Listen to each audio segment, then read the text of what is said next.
Hello and welcome to the Wayfaring Panda. I'm Annette.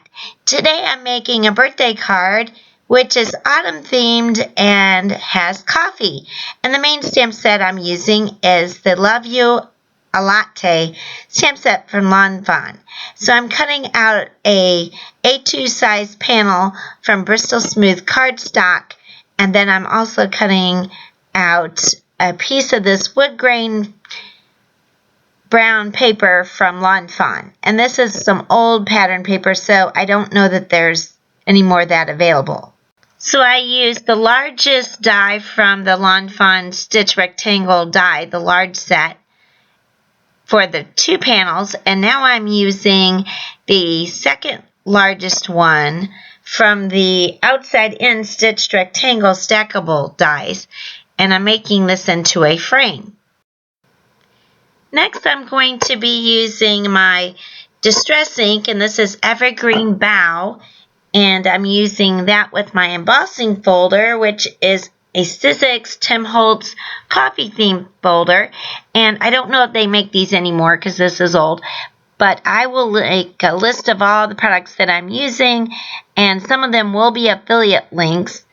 They don't cost you anything extra to use, but it does give me a small commission for any sales that the links generate, and that helps support my site. I'm kind of spreading it on with the stamp pad, and then I'm using my blending brush to smooth it out so that it has a smooth finish when I run it through my die cutting machine. I have a larger platform for my die cut machine because I use a Big Shot Plus. And so when you run an embossing folder through, you want to use the sandwich that goes with embossing folders. I have a smaller platform that I use for my regular die cuts.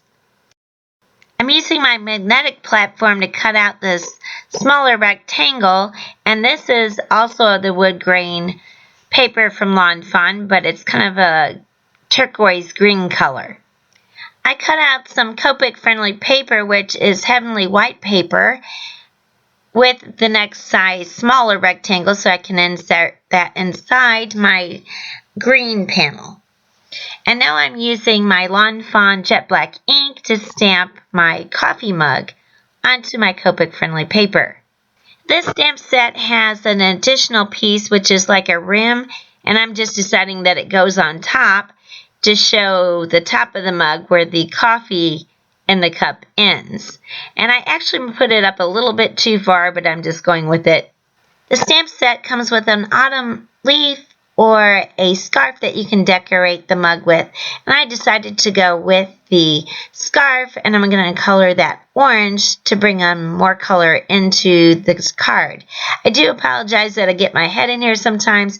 I switched from using a tripod, and I built an overhead bar above my table, which is great, but it has a higher, wider angle, which I sometimes get my head in it. I tried to put the caps where you can see it, but I was zoomed in so much I don't think most of the time my caps were where you could see it, but I will list the colors that I'm using in the description below.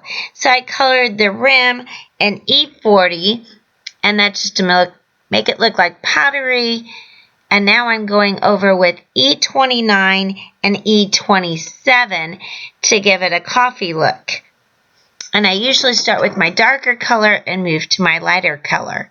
Then I'm doing my mug in blue-green colors, and I started using BG32 as my darkest color, then I moved to BG13, and then I did BG10 in the middle, but I decided that was too light, so then I took my BG18 and added around to the sides to darken it up and give it more of a shadow look. Then I colored my scarf with YR16 and YR14.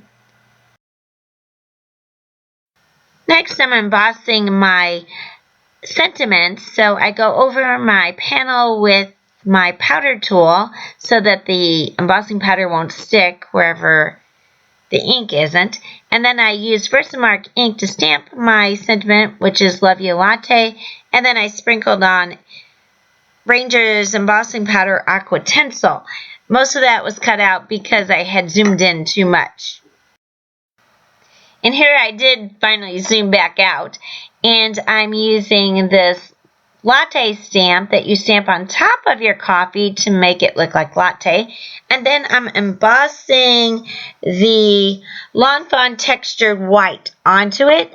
And here I left a mistake that I made. I didn't like how the image wasn't quite stamped all the way to the top. So then all I did is wipe it off and do it again.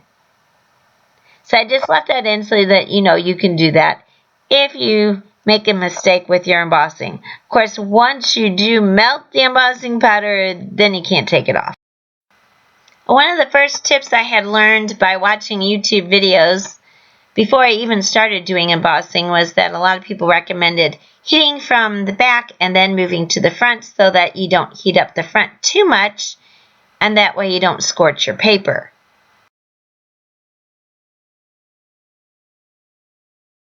I'm going to use this card as a gift card holder, so I'm going to send this to my cousin's daughter who does like coffee, and she likes macchiato, I think. So I didn't want to do pumpkin because I didn't know if she would like that. So I made this more of a fall theme because I think that goes with caramel, and I think that's the type of coffee she likes.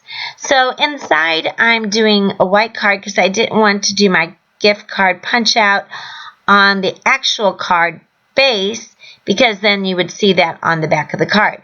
So I'm doing this white card, and then I die cut some acorns in the middle, and then I'm die cutting this with a Lawn Fawn die, which cuts out the slots for the gift card.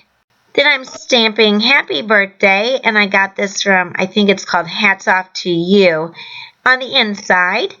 And I'm using the same Distress ink. Distress ink doesn't give the most crisp image, but I wanted it to have the same color as the front. And I don't have too many colored dyes.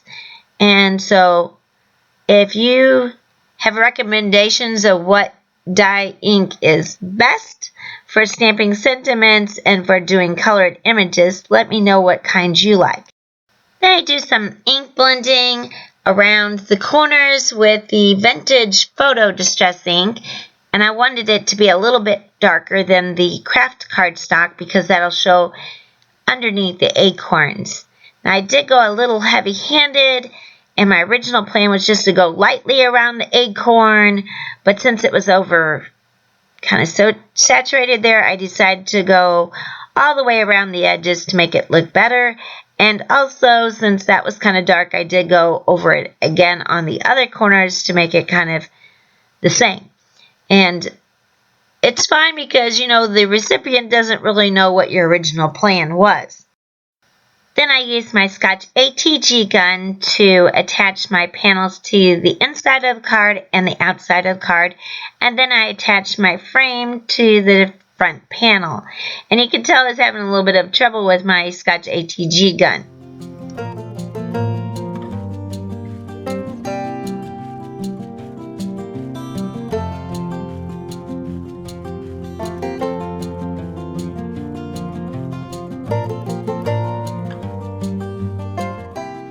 I started to use my Nouveau Deluxe glue to glue on my images. However, it seemed to be empty, so I don't know if it's actually empty, but I couldn't get any more out, so I switched to the Art Glitter glue, and I don't really like this glue as much as I do the Nouveau Deluxe glue. All the acorns and leaves, I used the stamps from the Jump for Joy set and used my dies to cut them out, and I colored them just with one marker, so I didn't really do any shading, so I didn't put that in the video.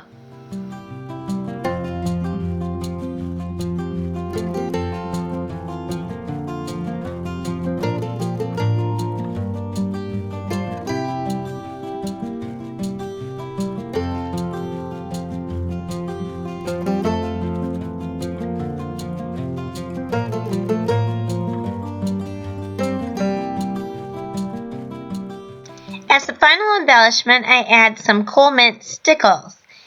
If you enjoyed this video, please give it a like, and if you're not already a subscriber, I'd really appreciate if you can subscribe to my channel. Thank you and have a wonderful day.